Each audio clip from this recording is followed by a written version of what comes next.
Assalamualaikum warahmatullahi wabarakatuh. Waalaikumsalam warahmatullahi wabarakatuh.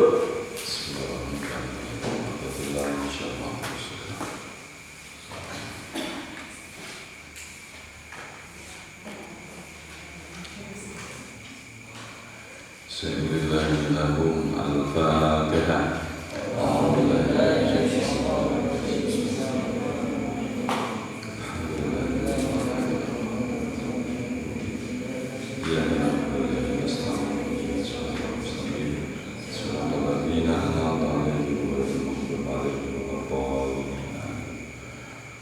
Alhamdulillah wa syukurillah wa la hawla wa la quwwata illa billah. Pada malam hari ini Allah masih selalu memberikan nikmat kepada kita semua.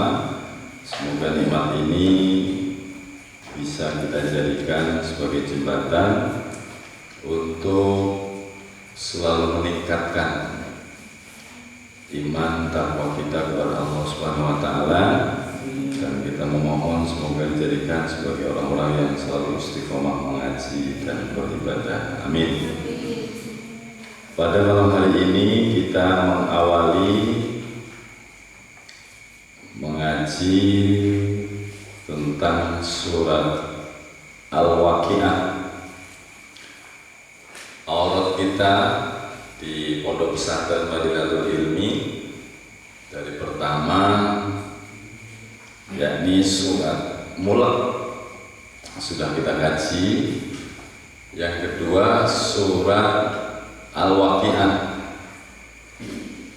Surat Al-Waqi'ah menjadi rutinitas di pondok pesantren setiap pada subuh seluruh santri untuk bisa membaca, menghafal dan mengamalkannya, karena banyak sekali hadis Nabi, walaupun hadis terkait fadhail Waqi'ah itu tidak ditemukan di hadis-hadis yang sahih, tapi kesepakatan ulama untuk pengamalan ataupun untuk ibadah hadis yang tidak sahih itu ataupun hadis dhaif diperbolehkan ataupun tidak bermasalah, dan dicari keutamaan dan fadilah suratul Waqi'ah itu di sahih hadis memang tidak ditemukan, tapi banyak sekali hadis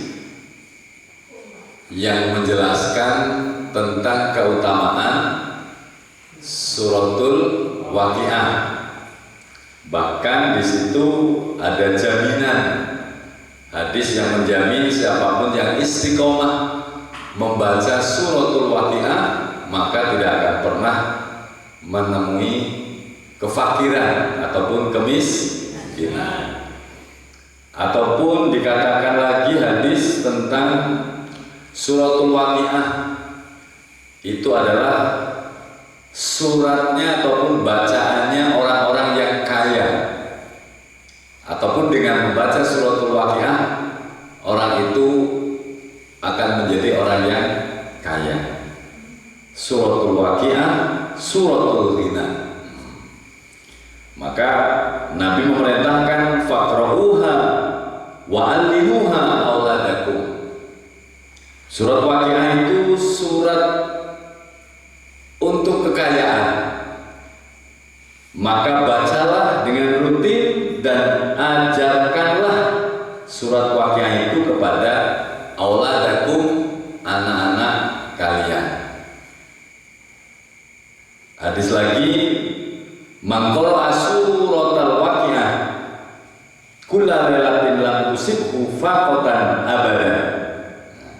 Siapa yang membaca suratul Waqiah setiap malam, maka dia tidak akan pernah menemui yang namanya kefakiran ataupun kemiskinan. Itu bisa dibuktikan yang di Madinatul Ilmi istiqomah sampai 3 tahun, tapi istiqomahnya walaupun liburan tetap baca,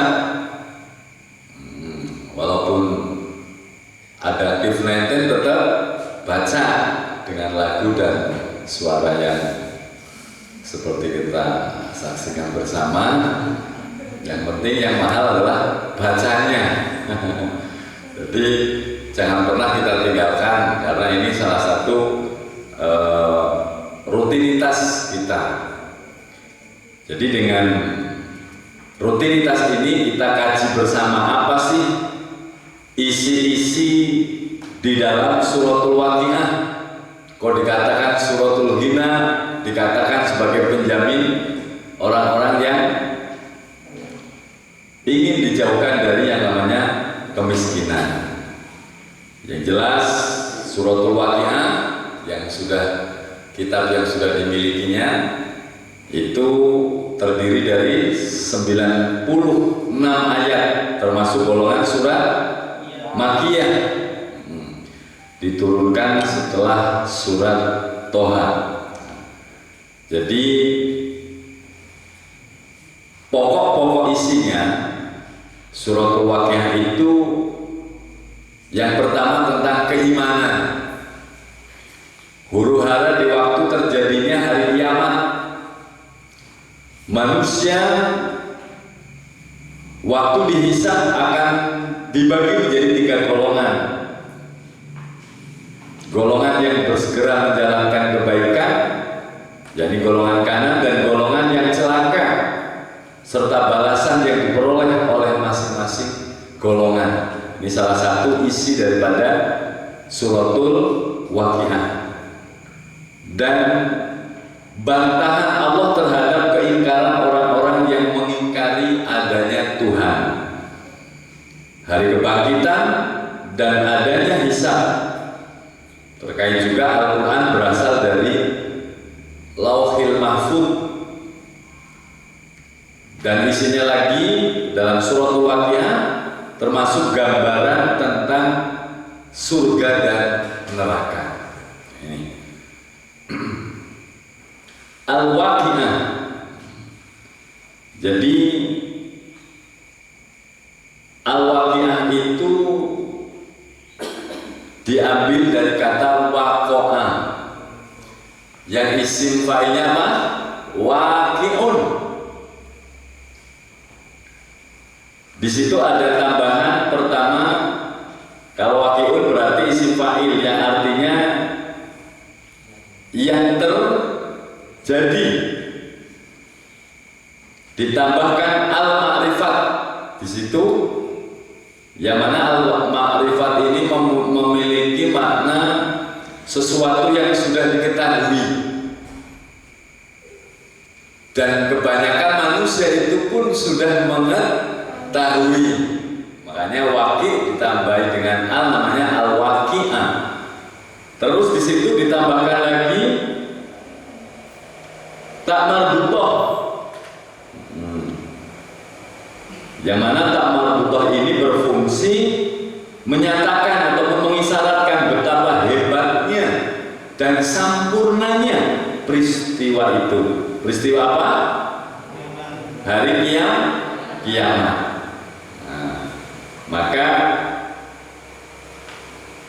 dengan nama Al-Waqi'ah ini memiliki makna ataupun isyarat betapa hebat dan dahsyatnya. Saking dahsyatnya Al-Waqi'ah, tidak ada yang melebihi kedahsyatannya Al-Waqi'ah ataupun hari kiamat. Itu ditandai lewat yang namanya tak marbutah. Pada kajian malam hari ini kita akan mengkaji 12 ayat. Ayat pertama sampai ayat 12, yang mana 12 ayat ini menjelaskan tentang peristiwa besar pada hari kiamat. Kita bersama-sama baca sampai ayat 12. A'udzu billahi minasyaitonir rajim. Bismillahirrahmanirrahim. Idza waqa'atil waqi'ah laisa liwaqa'atiha kadhibah khafidatur rafi'ah. Idza rajjatil ardu rajja wa bussatil jibalu bassa fakanat haba'an munbassa wa kuntum azwajan salasa fa ashabul maimanati ma ashabul maimanah wa ashabul mash'amati ma ashabul mash'amah was-sabiquna as-sabiqun ulaikal muqarrabun fi jannatin na'im. Malam hari ini kita bahas bareng-bareng, ngaji bareng-bareng tentang ayat pertama sampai 12 peristiwa besar pada hari kiamat. Idza waqa'atil waqi'ah, idza nalikone waqa'at tumibo apa al-waqi'atu dina kiamat, apabila terjadi hari kiamat. Ini laisa liwaqa'atiha kadhibah, laisa mongko ora ana liwaqa'atiha marang kedadiane dina kiamat utawa waqi'ah apa kadhibatun, kadhibatun kedustaan, artinya terjadinya tidak dapat didustakan ataupun disangka. Jadi ayat ini menerangkan bahwa apabila terjadi hari kiamat, maka kejadian itu tidak bisa didustakan dan juga tidak bisa diragukan. Jadi tidak seorang pun yang dapat mendustakannya atau mengingkarinya, dan nyata dilihat oleh setiap orang. Tatkala di dunia banyak manusia yang mendustakannya, kemarin kita sudah sangat banyak membahasnya, karena belum merasakan azab sengsara yang telah diderita oleh orang-orang yang telah disiksanya. Nah, jadi dua ayat ini sudah menjadi hukum pasti bagi Allah, yang mana kiamat itu pasti akan terjadi. Khafidatur rafi'ah,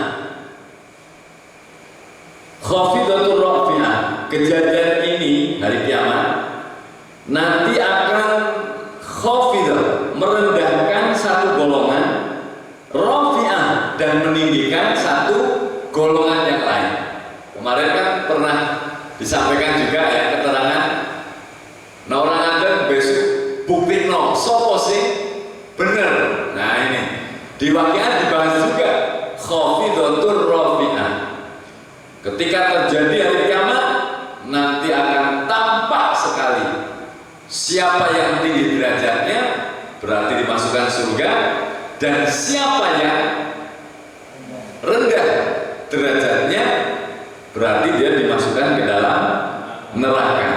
Nah ini, jadi kata Ibnu Abbas, karena kejadian yang begitu besarnya pengaruhnya membawa perubahan yang besar pula. Kemudian diterangkan bahwa hari kiamat itu menurunkan derajat yang satu dan yang lainnya, maka akan terjadi gempa yang besar menghancurkan semua jagat raya ini. Gunung-gunung dan bangunan hancur hari kiamat itu seperti debu yang berterbangan. Mungkin pernah melihat film ya, film hari kiamat itu. Nah, walaupun itu bikinan manusia, gambarannya ya walaupun kemarin Raka disampaikan belum pernah dan tidak akan pernah terbayang kedahsyatannya, tapi paling tidak kita pernah melihat film itu, bangunan gunung hancur masuk dan lain sebagainya. Kayaknya ya semoga kita tidak menemuinya. Ya kalau menemuinya kayaknya subhanallah.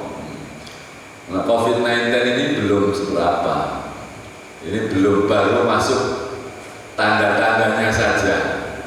Tapi kalau sudah terjadi waqiah, subhanallah, di situ kita tidak bisa membayangkan gunung yang sebegitu besarnya, Gunung Mega, itu saja hancur berkeping-keping, bahkan menjadi debu yang berterbangan.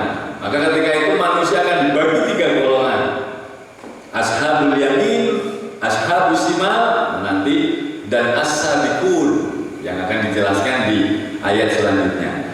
Nah, ayat yang keempat, begitu datang kiamat, idza rujjatil ardu rajja, idza rujjat, ketika digoncang opo al-ardu, bumi, rojja, dengan goncangan yang wah, kayak apa coba?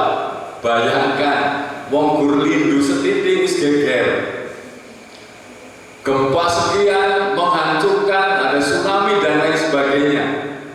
Iki kayaknya orang semojo Israfil ambakan keseruan. Jadi ngatakan anginnya jadi apa itu namanya, puting beliau, terus kesenggol setitik jadi linduran kena longsor. Di situ akan terjadi idza rujjatil ardu rajja, bumi akan digoncangkan dengan segoncang-goncangnya. Nah, jadi gempa bumi yang dahsyat ini yang luar biasa ini akan masuk ke seluruh pelosok.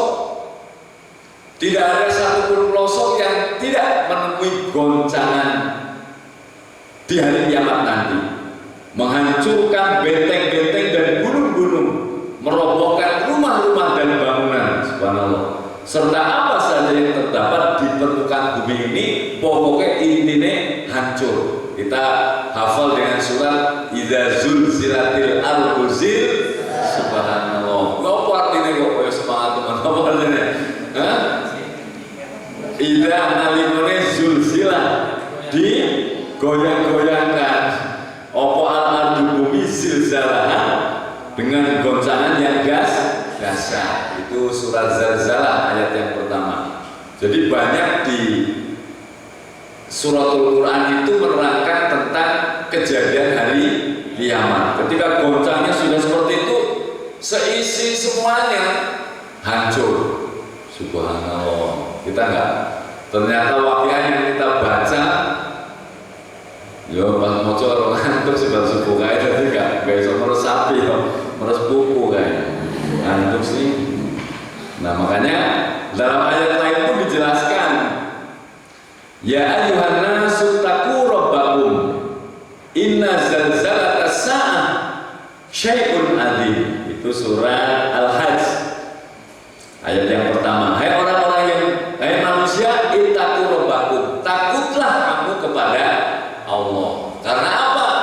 Karena yang namanya gonjang-ganjingnya kiamat itu betul-betul sesuatu yang sangat dahsyat. Mulanya dheweke kudu sing taku banget menjadi ashabul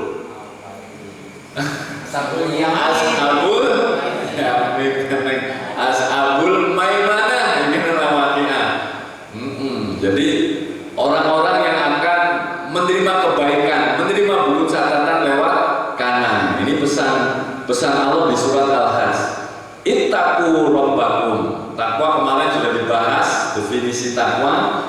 Nah, makanya dengan gonjang-ganjing ini sampai Allah jelaskan lagi, pokoknya 12 ayat ini menjelaskan tentang dahsyatnya hari kiamat. Wa bussatil jibalu, subhanallah, busat apa artinya? Dihancurkan. Kalau mau baru digoyang kan turun hancur. Baru digoyang, wa bussatil jibalu basa, wa bussati lanten ancurake opal jibalu, gunung-gunung basa, dengan sehancur hancurnya. Bahkan dalam surat apa itu yang sering kita Nihil Mahfuz kayak wa takunul jibalu kalbihni. Nah itu surat Ma'arij, gunung-gunung bagaikan bulu. Nah bulu berarti kan mesti berterbangan. Subhanallah. Jadi ayat ini mengungkapkan bahwa pada hari kiamat gunung-gunung dihancur luluhkan sehancur-hancurnya. Busatil jibalu basah. Makanya langsung fakanat haba'an mumbasa. Fakanat mongko dadi apa ardu iku haba'an debu membasakan berterbangan. Iki aja sampai dheweke ngalami. Jadi gunung sing kaya ngono kae gedine menjadi debu yang berterbangan. Wa busatil jibalu basah. Nah, ayat ini masih posisi proses hari kiamat. Dilanjut ayat yang ke-7.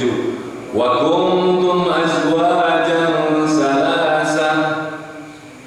Wa kuntum lan ana sapa sira kabeh iku azwajan dadi pira-pira golongan salasakan telu.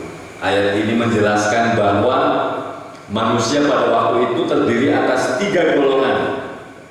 Yang pertama golongan kanan, golongan kiri, dan golongan orang-orang yang paling dahulu. Telu, golongan kanan, golongan kiri, dan golongan orang-orang yang terdahulu. Itu di ayat yang ke-8 langsung. Fa ashabul maimanah bima ashabul maimanah. Golongan maimanah kanan. Ma ashabul maimanah, apa yang dinamakan golongan kanan. Jadi wa ashabul mas'amah, golongan kiri. Ma ashabul mas'amah, siapa golongan kiri itu? Nah ini ayat ini menjelaskan bahwa golongan kanan adalah orang-orang yang menerima buku catatan amal mereka dengan tangan kanan.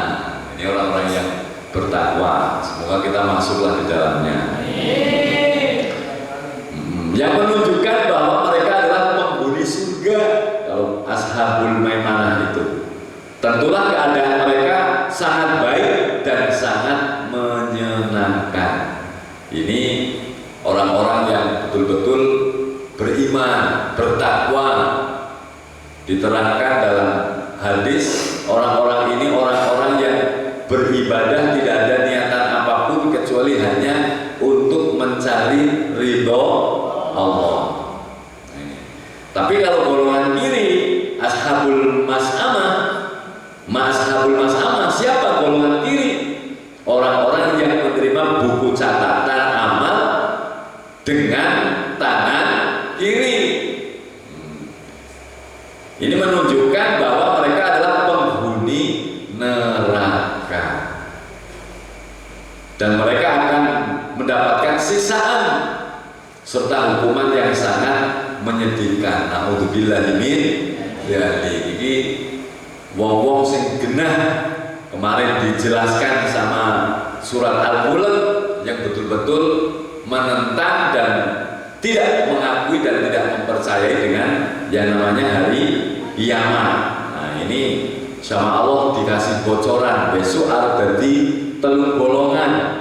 Golongan pertama, golongan apa tadi? Kanan. Golongan kedua,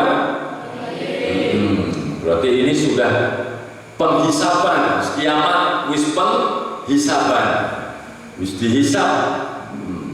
Jadi ayat ini dikuatkan lewat hadis anna Rasulullah sallallahu alaihi wasallam ta'ala hadil ayat summa qabala bi yadayhi qabdatain faqala hadhihi fil jannah wala ubali wa hadhihi fin nar wala ubali. Rawahu Ahmad an Mu'ad bin Jabal. Nabi pernah membaca ayat di atas fa ashabul maimanah ma ashabul maimanah wa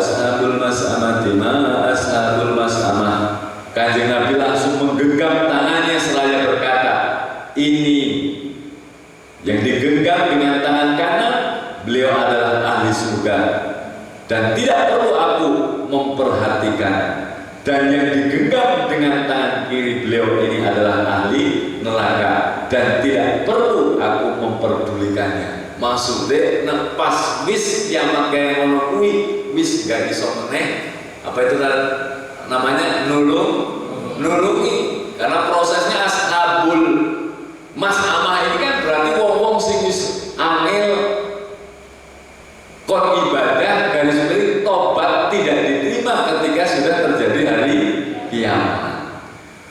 Yang kemarin ada pertanyaan apa namanya, dosa musyrik tidak bisa terampuni, tapi di Quran Allah mengampuni semua dosa. Ternyata Allah mengampuni semua dosa ketika dia masih di dunia. Ada hadis menerangkan dosa musyrik tidak bisa terampuni kalau mereka sudah di akhirat. Makanya hadis ini menjelaskan tentang pas Nabi moco kayak ngono, gegem tangan kiri, jelas casing tangan berarti penduduk surga. Nabi sudah sangat istilahnya senang dan bahagia. Terus kalau tangan kiri seorang memperdulikan meneh karena wong kuwi nalika nang dunya wis diomongin tapi tetap orang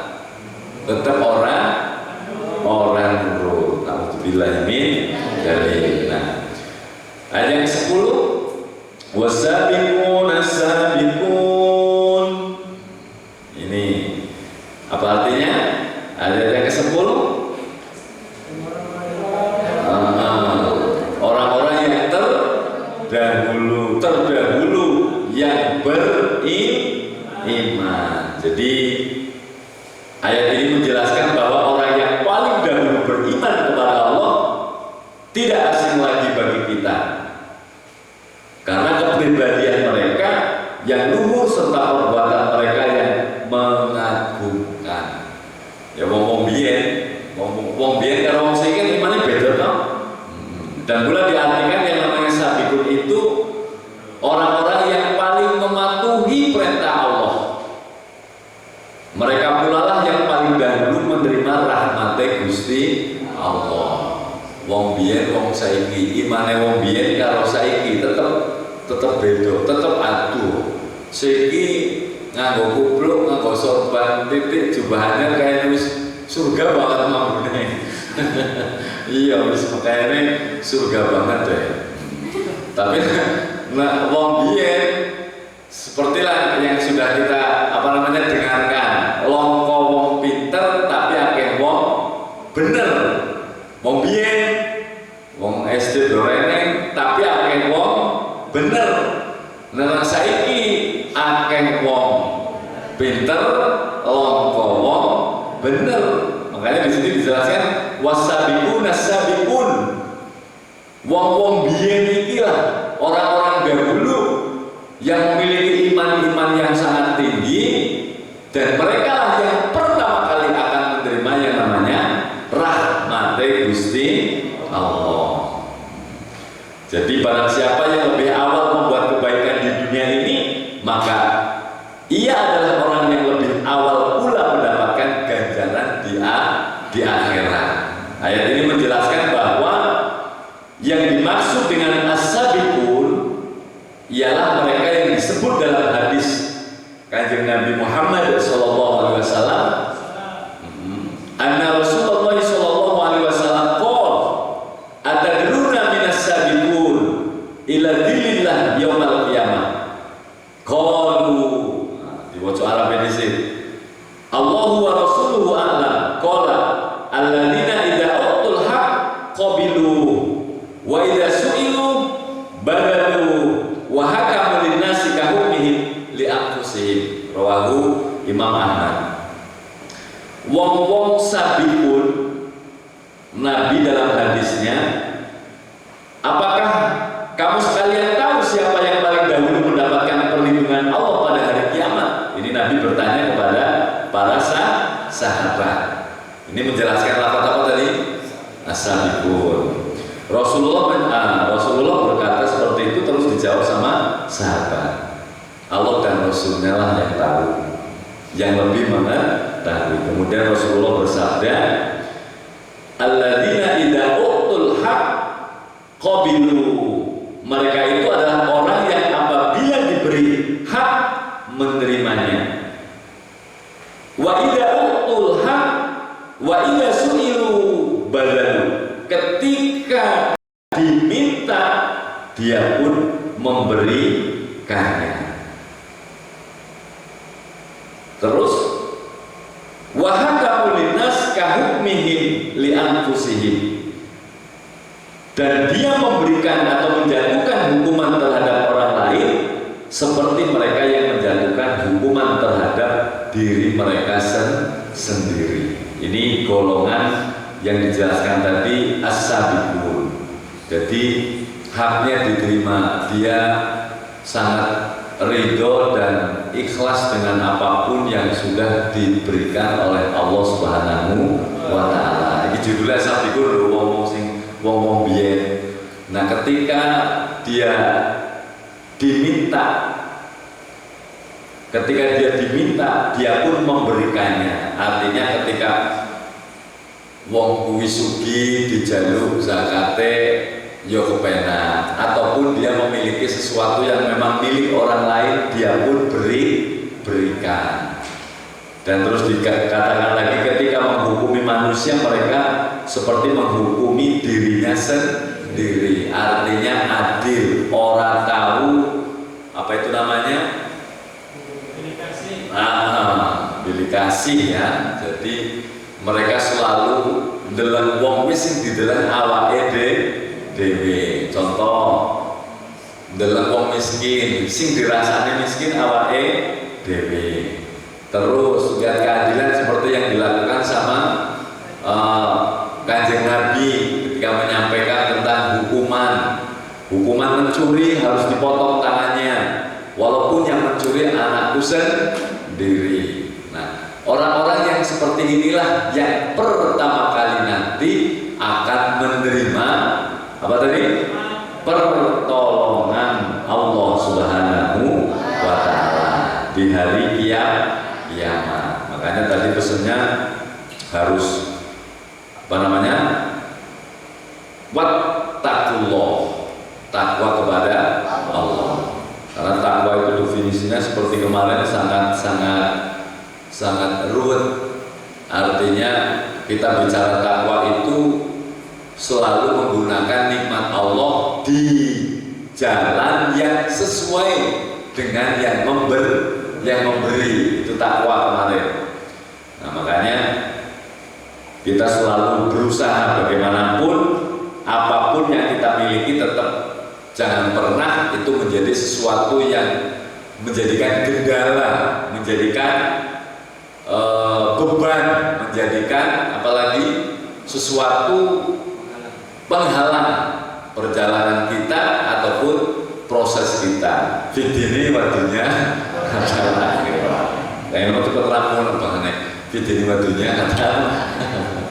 Nah, terus ayat selanjutnya, ulaikal muqarrabun fi jannatin na'im.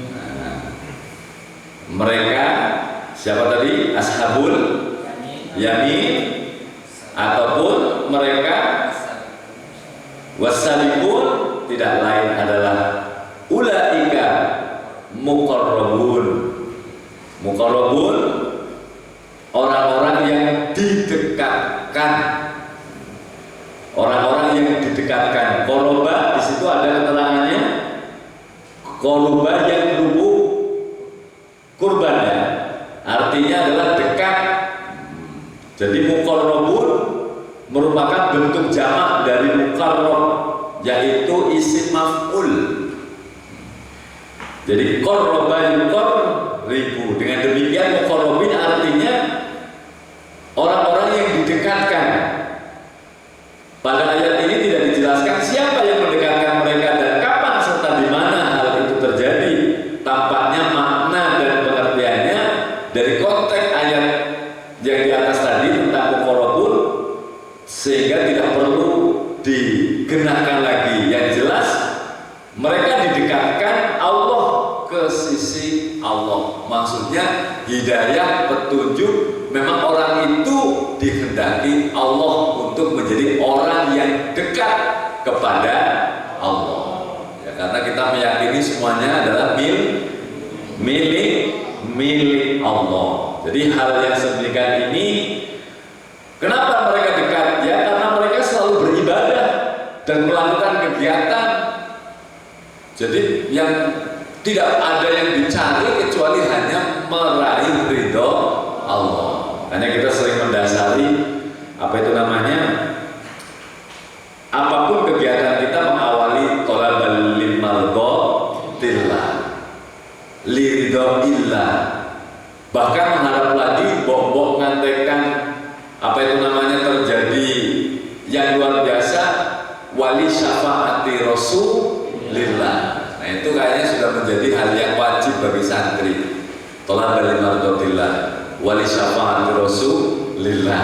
Terus apa mana ya? Leha andalan kita alfa. Nah iya, ini ternyata memang ulaika muqarrabun itu memang hakikatnya didekatkan oleh Allah, tapi wujud kenyataannya orang itu tidak pernah ada waktu kosong kecuali hanya untuk ibadah. Dan ingat, pengertian ibadah itu tidak harus di masjid, tidak harus di majelis taklim toh. Ibadah itu menghambakan diri, artinya segala kegiatan yang tidak menyimpang dari agama itu namanya ibadah. Bahkan nauso ingin ibadah andalanmu itu dari turunnya wong poso dari ibadah. Jadi ibadah itu jangan terbayang sing apa namanya masjid terus sing api-api tok. Setiap kegiatan, setiap gerakan, nah ini dia selalu diniati ibadah. Lebih-lebih innamal a'malu binniyat. Kalau kita mengaji tafsirnya Arba'in Nawawi itu, kamin amalin yatasawwaru bi amali dunya yasiru amalal akhirah bi husnin niyat. Banyak amalan-amalan dunia tapi menjadi amalan akhirat. Maksudnya apa? Menjadi pahala. Gara-gara apa? Bi husnin niyat. Lah muqarrabun, orang-orang yang didekatkan oleh Allah, ciri khasnya tidak ada pernah waktu yang nganggur kecuali waktu itu untuk ibadah. Dan ibadah tidak ada niatan apapun kecuali hanya untuk meraih ridho Allah. Jadi melaksanakan seluruh kewajibannya, menyempurnakan dengan perbuatan-perbuatan sunnah, baik sunnah kepada Allah maupun sunnah sesama makhluk. Jadi kalau Gusti Allah api, ini judulnya apa mau? Judulnya menerangkan tentang muqarrabun, orang-orang yang didekatkan oleh Allah. Dengan Allah ritualnya luar biasa, ibadah sunnahnya sempurna, dengan manusia pun dia dicintai, karena dia meyakini bahwasanya cinta Allah itu terwujud dengan mencintai sesama manusia. Nah, jadi kalau Allah sudah mencintai seseorang, maka jadilah pendengarannya yang dia pergunakan untuk selalu mendengarkan yang baik, penglihatannya. Kemarin apa ada 3 itu ya? Pendengaran, penglihatan, dan rasa ataupun hati. Itu semuanya mutlak, tidak ada yang terkait dengan dosa. Nah, makanya kita tetap setelah mengkaji seperti ini, kita harus bisa merubah takdir kita, ya toh? Takdir kita dirubah menjadi takdir yang baik. Kita pelajari, kita pahami, dan kita selalu husnudon. Husnudon itu selalu bersangka baik kepada Allah Subhanahu wa Ta'ala. Semoga kita menjadi harapan kita, kejar semangat mungkin menjadi ulaikal muqarrabun, karena mereka itu nantinya fi jannatin, nah iki sing mahal, fi jannatin. Lalu surga itu la ainun ra'at, ayo teruskan, la ainun ra'at wala udhunun sami'at wala khabara fi qalbil basar. Dan namanya surga itu belum pernah terbayangkan oleh mata, belum pernah terdengarkan oleh telinga, dan belum pernah terbesit dalam hati manusia. Itu hadis itu ya. Jadi bareng-bareng la ainun ra'at wala udhunun sami'at wala khatara fi qalbi basar. Al jannatu, nah itu surga, belum pernah ada yang melihat, belum pernah ada yang mendengar, dan belum pernah terbesit dalam hati. Maksudnya ini, seindah apapun kamu bayangkan, urung ini apa-apa nih. Nah, gue maksudnya ngomong arep bayangke susu sing mengalir, apa manisnya seperti madu, putihnya seperti sungai, jadi kayak itu sungai loh. Nah, orang terbayang lebih indah lagi. Nah, seperti itu maksudnya. Jadi itu dinikmati dan dimiliki sama ulaikal muqarrabun dari isim maf'ul. Muqarrabun, maf'ul berarti kanden, berarti orang itu didekatkan sama Allah. Nah, buktinya apa? Mudah sekali untuk mengamalkan segala macam bentuk perintahnya. Kalau melihat kalimatnya kan seperti itu. Makanya bola-bali dikit-dikit di sini selalu menjadi keyakinan. Saya mengajarkan kepada teman-teman, mana ada peristiwa di pondok atau kegiatan yang tidak istighosah, kudune nyantet jane kudune. Nanti coba, karena apa? Ya kita meyakini manusia itu hanya manusia itu hanya lain yang ketentuan mutlak darinya. Makanya dengan istighosah, dengan bacaan, dengan doa dan lain sebagainya, itu mampu merubah sesuai janjinya, ud'uni astajib lakum. Makanya fi jannatin na'im ini menerangkan bahwasanya ganjaran dari Allah itu mereka akan terima dengan bentuk yang subhanallah. Bentuk apa? Subhanallah. Pernah dilihat sama Rasul ketika Isra Mi'raj itu tidak sesuai dengan amal perbuatan manusia. Ibaratnya seperti ini. Gur sholat 2 rakaat duha wae, ganjarane hadiahnya di sana dapat emas 2 kilo. Coba bayangkan, kan tidak sesuai. Apalagi sholat qobliyatas subhi atau sholat fajar, ganjarannya apa coba? Itu orang yang terkaya di dunia. Jadi bukan mereka semua sih, tapi orang yang bisa sholat fajar, sholat qobliyatas subhi. Nah, makanya yang di pondok jangan ronda semua ya, karena yang ronda itu diizinkan tidak berjamaah, sholat sendiri langsung tidur, malah ronda kabeh. Jadi rondanya jangan semua. Tetap ronda itu hukumnya wajib, karena di situ termasuk menjaga. Jadi mari kita simpulkan ayat pertama sampai ayat 12 surat Al-Waqiah ini. Yang jelas hari kiamat pasti akan terjadi dan huru-haranya sangat dahsyat. sangat mengerikan. Iki pagi-pagi dibaca sambil diresapi. Yang kedua, kesimpulannya hari kiamat itu akan meninggikan segolongan dan juga akan merendahkan segolongan yang lainnya. Ditinggikan berarti dimasukkan ke dalam surga, direndahkan berarti dimasukkan ke dalam neraka.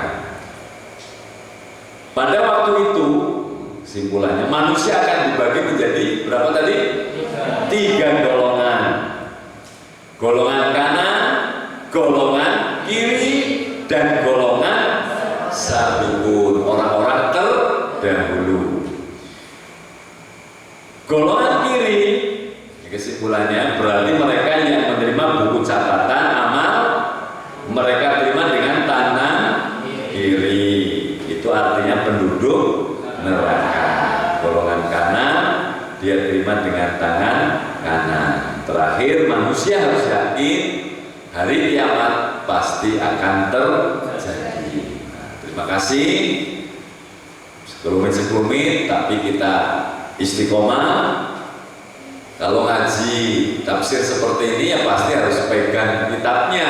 Kalau tidak pegang kitabnya ya mau namanya kajian tidak seperti ceramah. Kalau ceramah hanya asamu. Kemarin toh, kalau ini kan absor barang. Surat Al-Mulk kemarin. Wajah alakumusam sama kan burikono itu tetap krungu. Tapi beda hasilnya dengan yang pakai absor.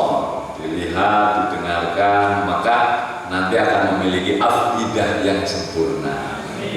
Terima kasih dan semoga yang di rumah para santri dan alumni juga tetap istiqomah menyaksikan, artinya pegang kitabnya, Qur'annya, dan kita pahami, diawali dengan doa, diyakini dengan keikhlasan hati, maka akan meresap menjadi ilmu yang bermanfaat.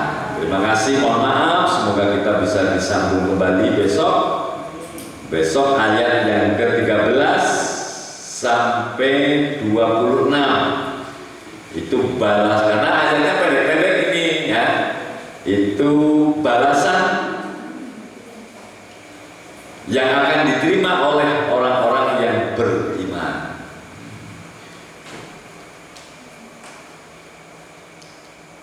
Terima kasih, saya akhiri.